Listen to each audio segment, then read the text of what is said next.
This is the Aftermarket Radio Network.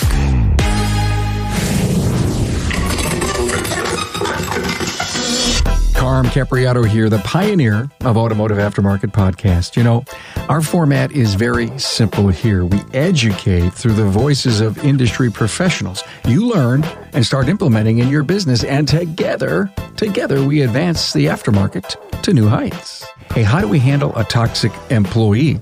How long have we noticed their behavior and never addressed it? Is it hard for owners to let someone go that they hired and thought would be a great fit for their team? Dr. Dave Weiman, psychologist and owner of Weiman Consulting, explains the behavioral background to a toxic employee. Hey, every business owner needs to listen to this episode. Hey, thanks to our partner Napa for providing you this episode. You know, together we can fix the technician shortage by investing now in an apprentice. Let Napa help you. Start now, grow your own, build your bench. Our future technicians can come from our concentrated efforts together. Contact your Napa representative to learn more or log into member.napaautocare.com to get started.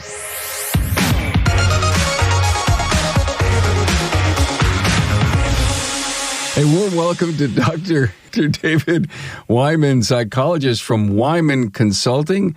And now, the third show we're going to do together. Thank you for coming on. My pleasure. Thanks for having me. Dr. Dave is the president of Weiman Consulting, a leadership consulting firm in Philadelphia, a city of brotherly love. He is also an adjunct assistant professor at Widener University Institute for Graduate Clinical Psychology.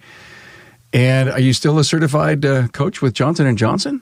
I am. Did they ask you anything about the vaccination at all? They did not. Just checking. I imagine they have a preference for the one they made.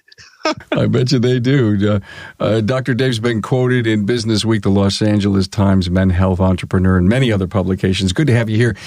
Dr. Dave and I did a great episode, Managing Holiday Stress Amid the Pandemic. It was episode 593. And by the way, I pushed it to the top of the stack in middle of December so that if people were scanning through the most recent releases, they would have seen that because I thought it was such a perfect episode for the holiday. Thank you for that. We also did a show called Stress Busters to deal with the emotional roller coaster ride that sometimes we are all on, and that was kind of in the middle of COVID and everything. You remember that? I do. Episode 579. And so we were chatting, and I can't remember how this all came about, but I think you all know the name of the title of this as we've been promoting the heck out of it, and how to deal with high performers who are also jerks. And I know you've written some articles on it. You've actually sent me some great stuff.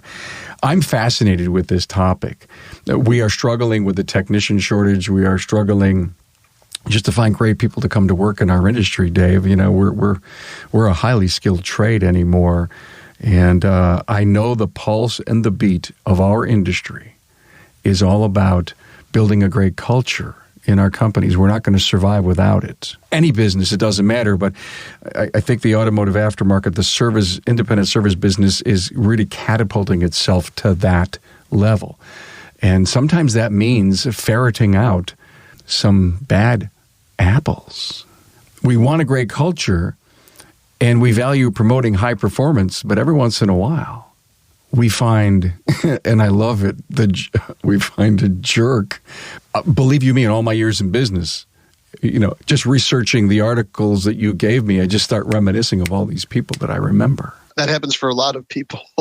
And in preparing for the conversation, I'm remembering times that I was in a shop, and sometimes there's just body language that gives away who the jerk is. So the service writer came out after talking to someone in the shop, and all he did was go like this. Like, you know, and you could tell he had just left a frustrating conversation with a prima donna back there. They're everywhere. Yeah, Dr. Dave rolled his eyes. And so sorry, I forgot. Yeah, I was told I have a face for radio. I forgot that some people are going to be hearing this. But I love what you're saying, body language. I mean, even shrugging the shoulders and walking away and rolling the eyes. There is so much to take away from what we sometimes project ourselves. And the frustration that the person had, that wasn't in the moment. You could tell this is a thing. Like this is a pattern that they've been dealing with that person. And if we want to keep the high performer who is not playing nice, who's not living inside of our values, who's really toxic, maybe that's a word we could use. I remember having a gang fire. You know, my top leaders came in the office, they closed the door, and they said, it's him or us. That can happen. I tell that story often in the last 1,000 episodes because it is emblazoned right here inside my forehead. I'll never, ever forget that moment. And I knew I was in the wrong, Dr. Dave. I knew I should have acted. And at the moment where people feel comfortable enough sharing that, we have to assume they already felt that way for a while. They already were frustrated. They were already recognizing this is a problem. It just sometimes takes a while for them to feel comfortable bringing it up. Dr. Dave, does the toxic person know how much they contribute to the negativity of the environment and the culture? That's a great question. I wonder, even if they know, do they care? Because it's all about them. I'm always observant when I'm in any workplace about looking around for, is there, see what's going on. And somebody had left for the day because they did not like to take cars out for a road test. That was just something I don't know why, doesn't make any sense. But so they left, they got angry and they left. They just walked out. They went home. I guess intellectually, to answer your question, at some level, they must have known if they leave, other people have to pick up the work that was there, or a customer's not going to get their car back, or things are going to get delayed. I just don't think they cared. Like in that moment, they got emotionally hijacked and they just react. That's what they were responding to. It was all about them. And I think some of that selfishness might answer the question. If they do know, I don't think that they care about the impact because they see themselves as special in some way.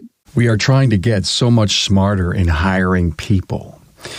Some shop owners, they're telling me it's taking weeks to really, get to the bottom of the stack, and meeting with the spouse, significant other, having them come in and work for a day, meeting the team, interviewed by the team to really find out if they're, a cultural fit.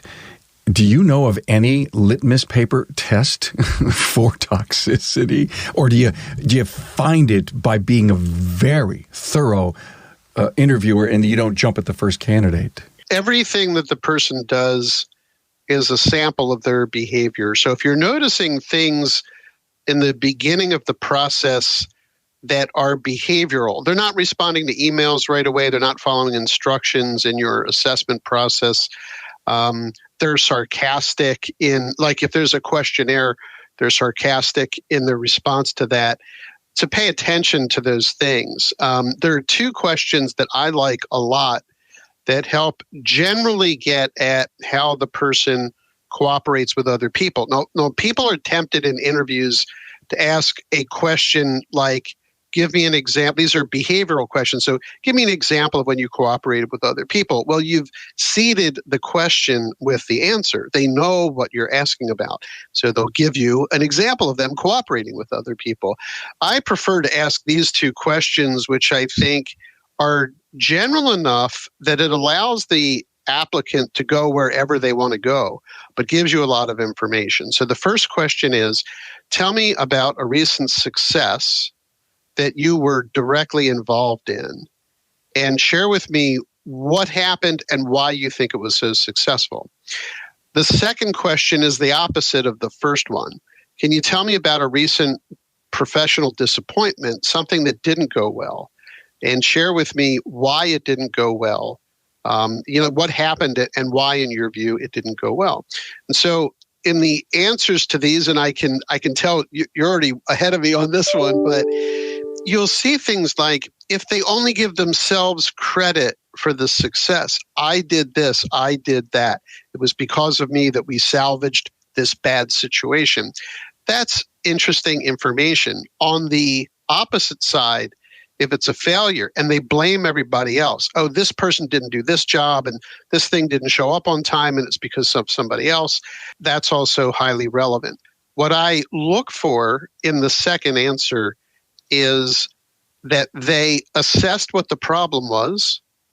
They had so they had options that they had come up with, and that they engaged other people in the solution, because that's somebody who does alternative solutions thinking, which is what we want, and that they know how to get resources. And so part of it is how they describe the problem, but also what they did about it. I love it. You were right. I was way ahead of you. As my thoughts were churning, I see value in both questions, because we really do want to hear about, leadership, what was successful. But if they're in the blame game on the disappointment, you've got an ego issue to probably handle, because they really can only see it one way. So we recently did an episode, Recovering from a Wrong Service Advisor Hire. It was at Town Hall Academy 256. And that was eye-opening. And this, if you will, I believe is kind of a bookend, because the guys are they're saying confession. I goofed up, I screwed up, I didn't do this right. And we let that toxicity hang in there too long. And what happened in this is a great episode. They said it was like, heaven opened up after we let that person go. Well, think about all the energy that gets bound up dealing with someone who's a problem, and all the conversations that go on, and all the wasted time. And when you unblock that, the whole system gets more efficient and the whole system gets more effective.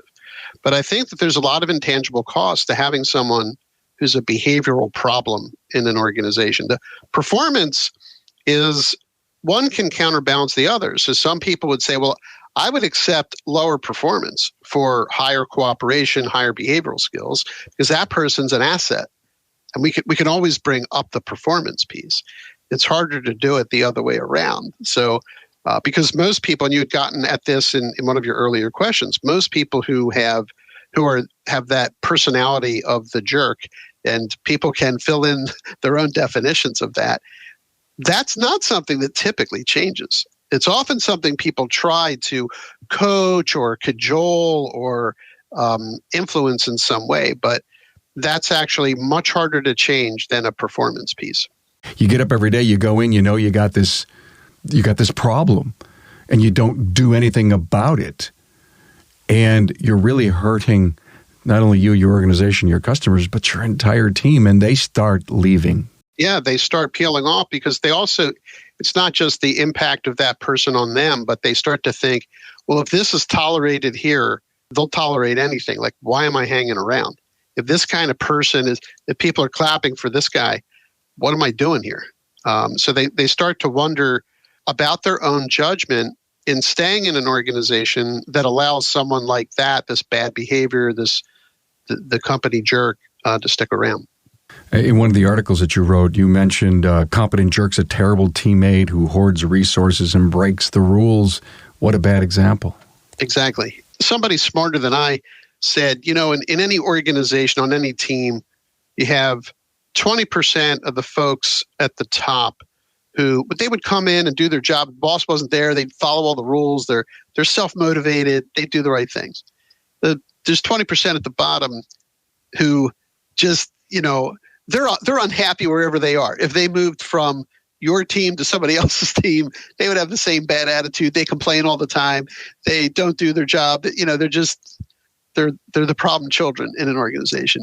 And he said, then there's sort of 60% in the middle, and they can be drawn up or down. It really depends on how they're influenced. So to your point, there are people who, it's not just the people who are turned off by being on a team that supports the jerk personality, but they could also be influencing folks at the lower end of that 60% who think, hey, nothing happened to him when he showed up late 5 days in a row, so maybe it doesn't matter if I do. And so it can draw people, I believe it can draw people in one direction or another who are susceptible to that kind of behavior anyway. Carm here. Coming up, how do you know if that toxic employee is savable? Keep listening and find out. Hi, Carm here, and I want to talk to you about the Napa Auto Care Center program for health insurance. We've all heard the reports about the rising cost of health insurance, but you'll be happy to know I'm here with really good news. The Napa Insurance Center is now offering the Napa National Health Program, and it's saving Napa Auto Care Centers and their employees money, lots of money. In fact, in the first 90 days following the launch of the program, Napa stores and auto care centers and their employees saved over $2.7 million. That's all thanks to the Napa Insurance Center's partnership with United Healthcare. It gives auto care centers access to the national large group rates on medical insurance with premiums discounted up to 30%. Now, these rates are based on the collective purchasing potential of 22,500 Napa locations, including both Napa Auto Parts stores and Napa Auto Care centers. And listen to this. The news just keeps getting better. You can choose from 4 excellent United Healthcare medical plans with varying levels of coverage and deductibles to meet a range of needs. All plans are PPOs, preferred provider organizations, with comprehensive coverage. Because of the Napa Insurance Center's partnership with Aflac, you can have access to supplemental insurance benefits, including disability, accident, hospital, and more, all at a Napa-only discount, up to 35%. The Napa Benefits Center can help you with other group benefits too, including group life insurance, retirement, HSAs, and more. Napa's National Health Benefit Program is just one of the many reasons to become part of the Napa Auto Care family, the largest network of independent automotive repair shops in the country. Talk to your servicing Napa store. For more detailed information about the Napa National Health Program, visit the Napa Benefits Center at www.napabenefitscenter.com or call the Napa Benefits Center at 844-627-2123. When you were talking about the top 20%, I wrote this word down, soldier. And I really want you to draw the chart from the Simon Sinek article that you sent me about the SEAL Team 6, because before we get too much further in the episode, I really want people to imagine in their minds what the trust and responsibilities is all about. He was trying to figure out on SEAL Team 6, which is the elite of the Navy SEAL teams. SEALs are already elite. This is the elite of the elite. He was trying to figure out, what do they value there in a team member? What's important? And so there was performance along one axis, and there was trust along the other axis. And what he learned from them is that trust was more important than performance. Because of the nature of what they do, it was far more important to have someone on the team that you can trust, you can rely on, someone who and I think one definition of trust, as I recall, is a firm reliance on the other person. That was actually more important than performance. If you don't trust someone, the performance doesn't matter because you're always worried in the background that they're not going to do what they say they're going to do. And it was sort of interesting performance that's the stuff that's on the job. The trust is behavior that you can see outside the job also. And I think it's interesting. I don't know if he talks about this in other versions of his report out of what he learned. But it's interesting that when we hear about something somebody does in their personal lives, how they conduct themselves there, it does change our impression of them. If we see them at work, that's one example. But if we learn on the outside that they're doing volunteer work, for example, and they're putting themselves out, and they helped a neighbor out with a problem. They saw the neighbor struggling with some trash cans, and they went over and helped them. That those all build trust because we start to understand what that person values.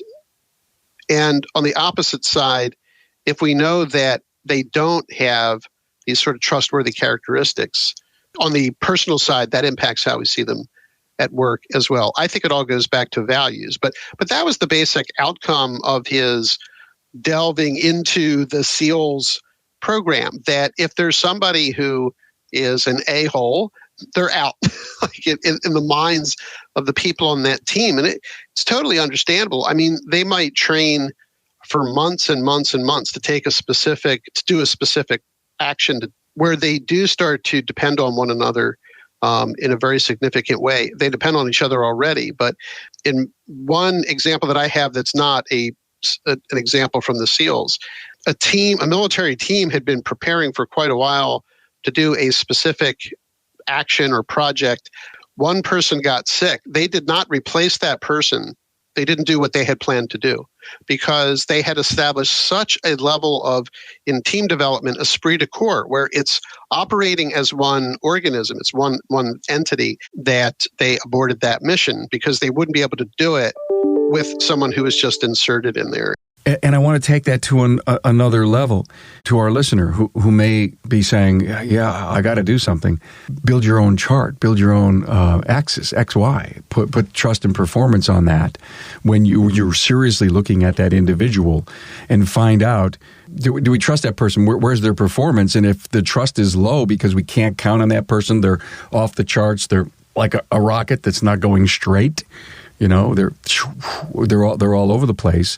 That's a trust issue, and I think you need to build that chart and do that assessment if you feel that you have a toxic individual. Can you describe, Dr. Dave, that jerks or toxic people are narcissists? I mean, is it all about them usually? In my experience, it is. And they have their own excuses for their behavior. So, team of folks are out on a golf course. There's the employee for the company, and there are some clients that they're supposed to be entertaining. And the employee who's in sales, top sales guy, big personality, super competitive. And he starts to get upset because he's not golfing as well as he should. By the way, the goal of this is not to win. The goal of it is to show the clients a good time. That doesn't matter. So the narcissism comes in. He's got to show that he's the best because he's always competitive. He's a competitive guy.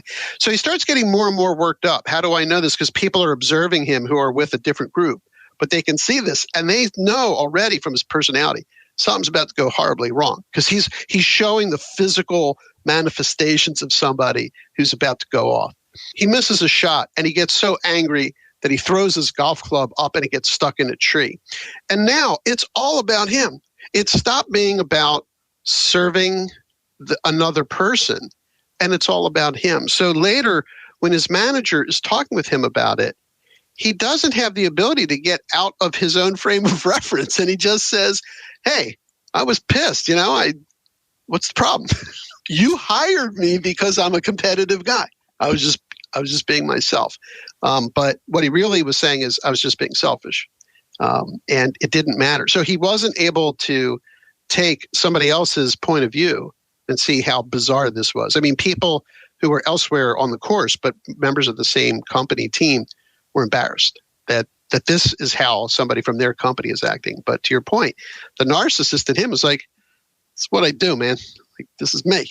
I'm a competitive guy. I was upset. I threw my golf club. What do you want from me? Hey, you asked me to do it, I did it. Hey. Right. There's so many parables that basically have the essence of, if you invite a lion to, the party and the lion behaves like a lion, you can't be upset about that. Or the snake bites you, and there's so many stories around this, but you shouldn't expect somebody to behave differently than who they are inside. And so a lot of times, as employers are looking for the person who's competitive on the one side, but they're ignoring the behavioral part, this aspect. By the way, in that particular example that I gave, the boss felt like this person had leadership potential, and at a meeting with other managers said, hey, I want to promote this guy. There were all thumbs down on that vote. And basically they said, look, it's awesome that he's performing well, but he's toxic for this company. Like, everybody had heard the story about throwing the golf club up in the air on the golf course, the anger, and nobody wants that. Is there a level of jerkiness, toxicity, that you can fix this individual, bring him back into a higher level of trust and team? I guess it's like the old joke, how many psychologists does it take to change a light bulb? And the answer is one, but the light bulb has to want to change. And so there's a coaching model from this performance coach, John Whitmore, and his book, Coaching for Performance. And it's sort of interesting because you are putting out there the opportunity for the coachee to do two things: become more aware, which is both self-awareness and situational awareness, and then to take responsibility for any changes that will help them. So I imagine that if you're giving feedback to somebody, like the guy throws a golf club up into the tree, and you get the narcissistic response, then you have your answer. Because coachability is a thing. And what is coachability? It's the person's ability to take in feedback and then change. It's not rocket science. And so if you start to give somebody feedback and they say, give excuses, it was just a bad day, give me a break. Like, they don't see the impact of the behavior. They're less likely to want to change it because they don't think they're the problem. And so I think that you can start with feedback and see what do they do with that feedback. If we share something about this event on the golf course, just to use that as an example, and they are defensive and they say it wasn't them, or that it was them, but who cares? Like, what's your problem? Why are you making a big deal about this? You'll get the sense right away. All the folks listening to this all manage people. They all have instincts and intuition about people. If you get the sense this person is not listening to you, then it's really not likely that they're going to change, because they don't even accept the reality that you have of their behavior. I'm so moved by this because I think we can actually change some toxicity that exists in a lot of small businesses in our industry. A lot of shop owners will sit down with their people often, and maybe there's not a formal review process. I don't know what you believe in that. Maybe there's some 360s, and we're constantly listening and talking and evaluating each other and team discussions. As I think you said in the beginning, a person like that's going to stick way out. It's like, why do we keep that person around? If you sit with a client, David, in a leadership session who's dealing with this, do you ask the question, why is he or she still there? I do. One of my first questions is, how long has this been going on? Because that gives you a clue as to whether or not there's some tolerance for this in the organization or not. Or have you had anybody like this in the past, and what did you do? Because you can learn a lot from that too. Can you change people? Next time you see them or they call you, you have a one-on-one, it says, well, thank you. I mean, it was a breath of fresh air. We finally did this thing. Thanks for waking me up. Absolutely. And sometimes it's only after that pain is gone that they realize how much pain that person was causing the organization. They get used to it. And, in the Blues Brothers movie, there's a great scene where Jake is let out of prison and he goes to Elwood's tenement flat apartment in Chicago, and he's super tired. So he lies down on the bed, and the apartment is right outside the Chicago elevated train. And as soon as Jake is just getting comfortable, train goes ripping by, shakes the apartment, light bulb starts swaying back and forth, plaster's falling off the wall. And Jake looks up at Elwood and he says, how often does that train go by? And Elwood says, so often you won't even notice it. So we can kind of get accustomed to a certain amount of pain. It's only when it's gone that we go, that sucked. That's a great analogy. I love that. And it's hard for a lot of people to do a termination. It's paradoxical because we picked the person, we hired them, and so we're all in, right? I mean, sometimes we have reservations about a person, but there's some cognitive dissonance there. Cognitive dissonance is when our behavior doesn't fit something else, like our values. And so how do we resolve the dissonance? Well, one way is that you change the situation. You say, you know what? I hired this person because in my judgment, they were right. Now they're wrong. What the dissonance is, but I picked them and they're wrong. So what do I do now? Well, I have to change something. Either I change my own values, I'm okay with this jerk, or I restore things to a place that's more in tune with my values. And that gets back to your comment about culture earlier when we started talking, because you want to be clear about your values and the culture, and that behavior matters and how we treat people matter. And don't roll your eyes at the customer if they ask us what you think is a stupid question, or they said they read something on the internet about these tires, and you hate when people do that. That we're here to serve. And so we need to form a good connection with them, because they can go somewhere else where they're not treated like crap. So to me, it goes back to values quite a bit. The reason why people often let that person hang around is they've created a paradox by hiring someone who later they need to fire. And it's very difficult. and it's to fire somebody. I have been in that situation when I was a leader in the publishing business, and I'll never forget how that felt to do it. But ultimately, the surgery doesn't feel good either, but ultimately it's in the service of getting better from something. Have you ever found someone who's savable? Yeah. If the person is motivated to change because they didn't realize the impact of their behavior, then there's some traction there. I do not suggest that companies try to coach someone using an external coach. I do think there's a way to visualize this to answer your question, and that is to be very clear about your values and then plot where everybody else in the organization is as their proximity to showing those values at work. So if our value, we don't have to say the customer is always right, but we want to say we always want the customer to feel good when they leave. And so we ask the customer before they're leaving, how do you feel about what you got today? What was helpful about what we did? Oh, you explained this to me like I didn't understand that about breaks before. Now I understand.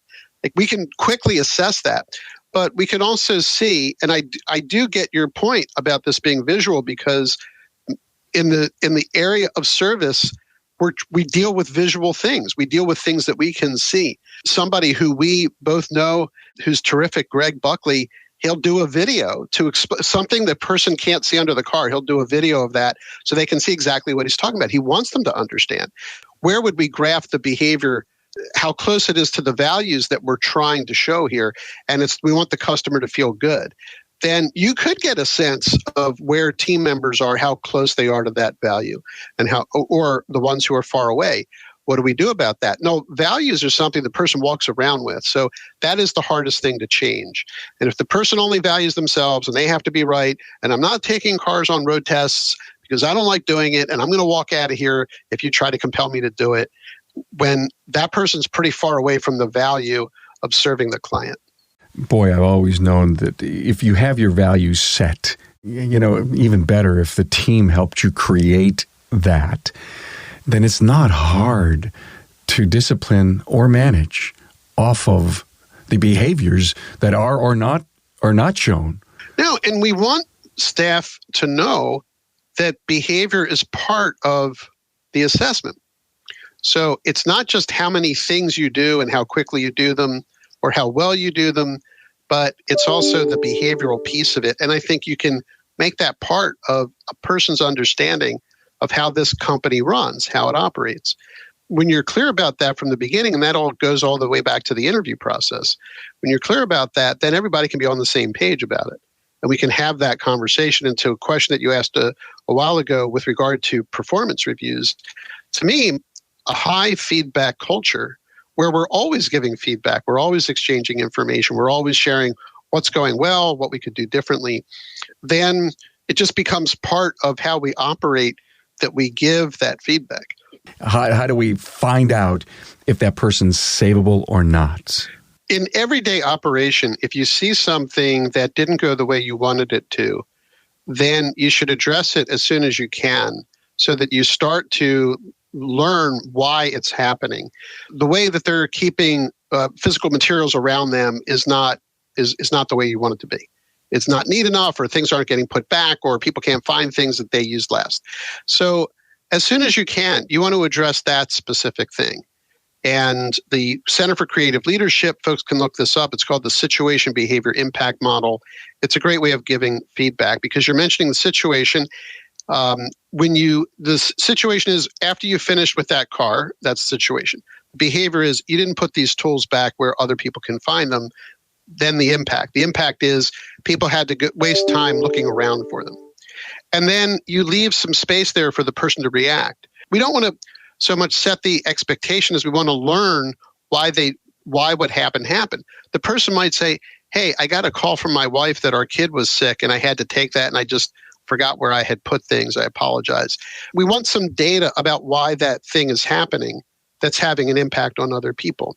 If you're seeing a pattern, then I think you can have a different kind of conversation. But still, I'd say to them, what do you feel is going well? And what do you feel you could improve? And listen to the feedback that they give, because we want that information So that's diagnosing the problem with the car, right? I mean, we want to find out what their sense is of what's going well and what isn't going well to see, are we even on the same page?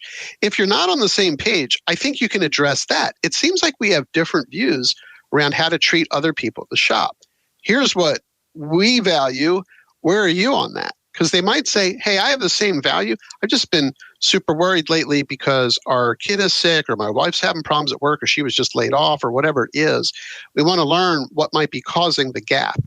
And to the degree that we are comfortable saying, what do you feel would improve this? Let them talk. We don't say, what are you going to do to improve it? Because they might say, hey, it's not me. It's just that if I could come in 20 minutes later, I'd avoid this whole other problem with the handoff of the kid to school or whatever it is. But we want to find out do they view the problem the same way that we do? You can't solve a problem that you don't see the same way. If we see it the same way, what are they willing to do to improve it, or what do they think would improve it? And see if we're on the same page about that, because it could be that there's things that we're not aware of that are causing the behavior, and they weren't aware of the impact it was having. But we want to assess the degree to which they see it, then the degree to which they wish to change it. That's the light bulb has to want to change. And then what do they propose doing to change it? And is there anything else other people could do to help with that? It was a call to action, Dr. Dave, to really, I think, help summarize this. The situational left side, right side is, he sees it one way, owner sees it another. There's a gap in the middle. I love that. And I think another really big takeaway was address it as soon as it happens. Because if you're 6-9 months into toxicity, there is no saving that. And because of that, you've ruined, you could probably look back and say, I lost Charlie, who was one of my best guys, because I didn't do nothing about Joe. Joe shouldn't feel like something was going on for 6 months that no one told him about, because that's not fair either.